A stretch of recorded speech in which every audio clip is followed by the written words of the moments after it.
And now we bring you our next panel, Pro-Life Policy, Why Leadership and Elections Matter. And I want to introduce your moderator, Thomas J. Shaheen, Vice President for Policy at the Pennsylvania Family Institute and Council, having served in this capacity since 1991. He is responsible for a major part of Pennsylvania Family Institute's mission to help enact laws that lead us toward a state and nation where God is honored, religious freedom flourishes, families thrive, and life is cherished. As Pennsylvania Family Council's chief lobbyist, Tom works with state lawmakers and staff on the inside of government and with grassroots coalition and pro-family leaders on the outside. Tom holds an MA in public policy from Regent University and a bachelor's from Moravian. Your moderator, Tom Shaheen. Thank you, David. Today, we titled this workshop, Pro-Life Policy, Why Leadership and Elections Matter. And with me today, I'm honored to have State Representative Kate Klunk from York County. Really, she's here because not only does she serve her constituents well and jump into just about any fight I think there is on the Hill in Harrisburg, but she is also considered a pro-life leader, and we've witnessed that firsthand with the shepherding through and the passage of a bill known as the Down Syndrome Protection Act. It was the second time around, but Kate, I wanted to ask you about that bill. Specifically, why did you introduce it, and what was important about it? Because some would say, why run a bill when you know we have a governor who's ideologically opposed to protecting life? And why would you run a bill like that and knowing it's going to end up in a veto? What value does that have? What motivates you? I would say, why not, Tom? And you said I'm ready for a fight, and that surely was a fight. And look, I'm a mama bear at heart. I have a daughter who's going to be 3 in December, and if you can't tell, I'm actually expecting baby number 2 on the way in January. So for me, pro-life issues are very important. Without life, what do we have? And when you look at the Down Syndrome Protection Act, it is absolutely appalling that there are countries across this world that have, policies that it's just okay to abort a child solely based on that Down syndrome diagnosis. And I said, look, we're not going to have that here in Pennsylvania, not on my watch. I am going to stand up. I'm going to put forward the bill, stand up for the voiceless, and make sure that these children who are in the womb who have that particular diagnosis, they have somebody standing up as their champion. Sure. Well, thank you, and thank you for doing that. We as advocates on the outside, with Pennsylvania Family Council, as was mentioned, and Pennsylvania Family Institute, we try to educate the public as well as try to serve lawmakers in that regard. But what value does putting forth a bill like that have, do you think, beyond trying to get the bill passed? Obviously, that's primary.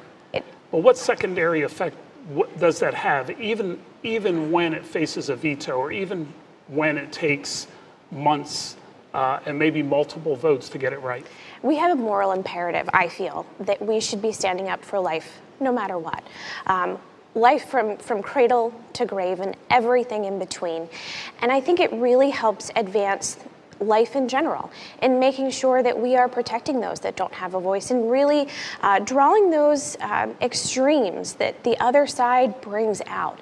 We're going to have another panelist who's going to talk about some things that are going on down in Virginia, and it's scary to see what's going on potentially in other states that could be coming here to Pennsylvania. So we need to make sure that we are having those conversations, making sure that we are advancing those issues, no matter if we're going to get the veto, because someday we're going to have a legislature, we're going to have a governor that is pro-life, and that is going to say yes and isn't going to veto it and is going to understand that moral imperative, because we have those on the other side that think that abortion is okay, that abortion on demand is okay, that think that not saving the life of a born child is not okay. It's just okay for that baby to just pass away. And thankfully our president stepped up this week with his executive order to save those children that don't have a voice. So, we need to be making sure that we are standing up for the voiceless. And those families, when I was there in that committee meeting in the Senate and I had those families of those children with Down syndrome sitting behind me, I truly felt that they had my back and that I had theirs that day, and that we were standing up for them, for their lives, and the value that they bring each and every day to their families, their friends, and our communities. And that's what we need to stand up for. Yes, and I'm glad you mentioned that, because we heard soon after your bill's introduction and its introduction in the Senate by Senator Martin, we heard from families that have children of all ages with Down syndrome. And they would never tell you that there weren't any problems or any struggles or anything they had to do. But you know what? They're people. We're each created in the image of God and deserve to be protected. And that's what those folks came to Harrisburg to say. We had adult children, we had babies, and we had everyone in between. You know what? Every one of them had a smile on their face. And I think that effectively communicated as well to the committee. So I don't know if I could be joined by my colleague, Victoria Cobb. She's in Richmond, Virginia, and heads the Virginia Family Foundation.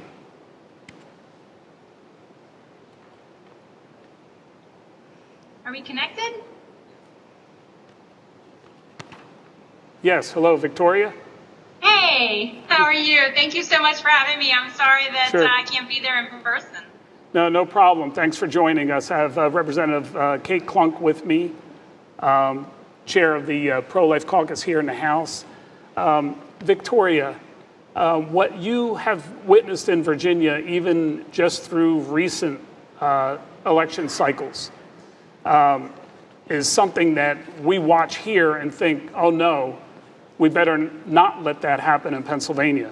Tell us a little bit about what changed, not only in policy, but even how things were done in Virginia as the result of the elections. If you could tell us a bit about that. Yeah, I used to look out at California and I would say, oh, don't let us turn into that. And now you all look at us and say, don't let us in Pennsylvania turn into Virginia. So thrilled to be here just to tell you a little bit of our story. I guess on the life issue specifically, because that's the one that I think is the most telling about where our state has gone. We had made some tremendous pro-life gains over a long period of years, and a lot of gains very particularly in the last 7 or 8 years. And in fact, so much so that national public radio, not exactly always a friend to things that we care about, but they had actually noted that we were, as a state, one of the states that was leading in our reduction of abortion. We had actually dropped the abortion rate in Virginia 41.5% in 7 years, which we were overjoyed to see those kind of numbers. And I wish it could be just that everybody's hearts and minds were changed, but we know that public policy plays a role in that, and some significant laws had passed to make that happen. So I'll tell you what those were, but I'll tell you in the context of what happened. So this is to say that unfortunately we've had a big shift. Some of it's demographic, but there's more than just that, and I'll share a little bit about what that is. But we now have an entirely pro-abortion majority in our House, in our Senate, and unfortunately our governor has made himself known nationwide with his pro-abortion stance by saying if you just birth the baby, keep it comfortable, then make a decision after the baby's born. So we know how strongly pro-abortion and, in fact, strongly infanticide our governor is. So this is the new makeup of Virginia after the 2019 November election. So we rolled into 2020 session, and we had literally almost every pro-life policy that we've ever had, and I'm talking actually 50 years of policy erased in one bill. And when I say 50 years, this bill erased even something that we passed in 1975, right after Roe, that said if we're going to have abortion in Virginia, it should at least be a doctor, not a nurse, a midwife, your local 7-Eleven cashier. We actually care that this procedure, while we're making it legal, is at least not going to harm the woman. And so that's one piece that got rolled back. Our informed consent for women law that has been in place since the early 2000s got eliminated. There's still the words informed consent in our law, but there are no teeth to it. There's no explanation of what that needs to be. So no longer do we have, in the early 2000s, it was a pamphlet that we'd give to women to say, here's the information about your unborn child's gestation. Well, now we actually got past an improvement to that law right up until it was stripped out this year. And that improvement was, oh, by the way, when they do an ultrasound, which they routinely do before an abortion, we're going to allow the woman a chance to see the ultrasound as part of her informed consent. That she, if she wants to, may view her unborn child and its gestational development before she makes that decision. That got taken away. The one that many people are aware of is all of our safety standards were stripped away. In Pennsylvania, you know as much as any state in the nation how important safety standards are, having had the Gosnell situation happen right in your backyard. And so that was stripped away. Again, all in one bill, a couple of hearings, House, Senate, and not even 5 minutes of advocacy from our side was allowed on one chamber. It was just 50 years of policy stripped away in an instant because we now have liberal leadership.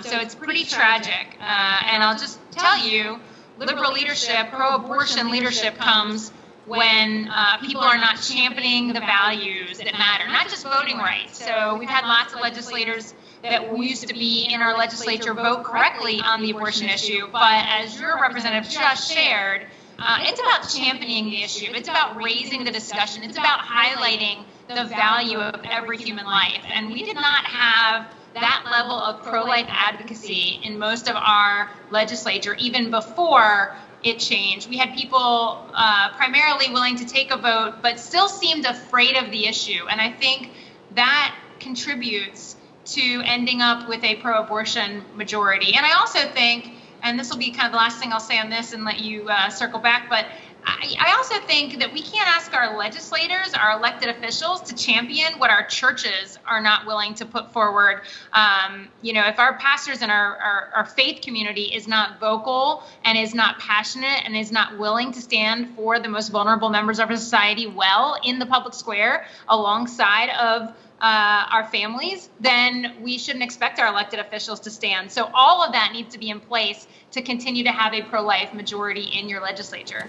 Well, thank you, Victoria. I think the examples you point out, while they seem almost unbelievable, especially with the speed that some of those, especially safety regulations, reversed, I think most people in this audience or any audience, I think most people, even if they believe that abortion is somehow, should be legal for those who want it in the early stages, would still support medical regulations, safety regulations, so that women don't die or that babies born alive would be kept alive. So I think what we're talking about is reasonable policy that I think is really a human rights issue. Representative Klunk, if I could come back to you, I think the other side, largely on an advocacy in this issue, and their friends in the legislature and right now in the governor's office try to make it appear as if advancing pro-life policy is somehow extreme. They fundraise off of it and certainly scare legislators with that idea that it's extreme. What we've found, and this I want to hear your experience, is that those advocating against these policies, particularly shown in the Down syndrome debate, are the advocacy against it is actually what's extreme, if you could speak to that. It is, and that's what's the extreme part about this, because if you look at the vote totals and you look at the bipartisan support, Tom, of pro-life issues, it's not a Republican issue and it's not a Democrat issue.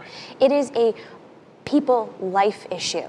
And if you're willing, no matter your party, to stand up for life, that's what's going to matter. And I think voters at home and people at home, you need to check out your local state representative, state senator, and see where they stand on these issues, because they do matter. And here in Pennsylvania, we do not want, sorry, Victoria, what's happening down in Virginia. We want to be Pennsylvania, a Commonwealth that stands up for life and protects and values life, and makes sure that, individuals who do go through an abortion, that it is in the most safe and secure way, and that there are those safeguards in place. The fact that Virginia is stripping away all of those safeguards to protect women and babies is just absolutely appalling, and would never happen and stand on at least my watch here in Pennsylvania. That mama bear would come out, and trust me, there would be more mama bears, and even Democrat mama bears would be coming out. Anita Kulik, who heads up our pro-life caucus on the Democratic side, I know she would be standing up with me on that, because it doesn't matter if you're Republican or Democrat. At the end of the day, we're all humans, and we all should value life. Sure. Victoria, you mentioned your governor, but also your state legislature taking, a completely different course. If you speak to the idea that the focus of the media and even of many of our efforts sometimes is those at the top, whether it's the governor or now presidential election, but it's really important at every level, isn't it?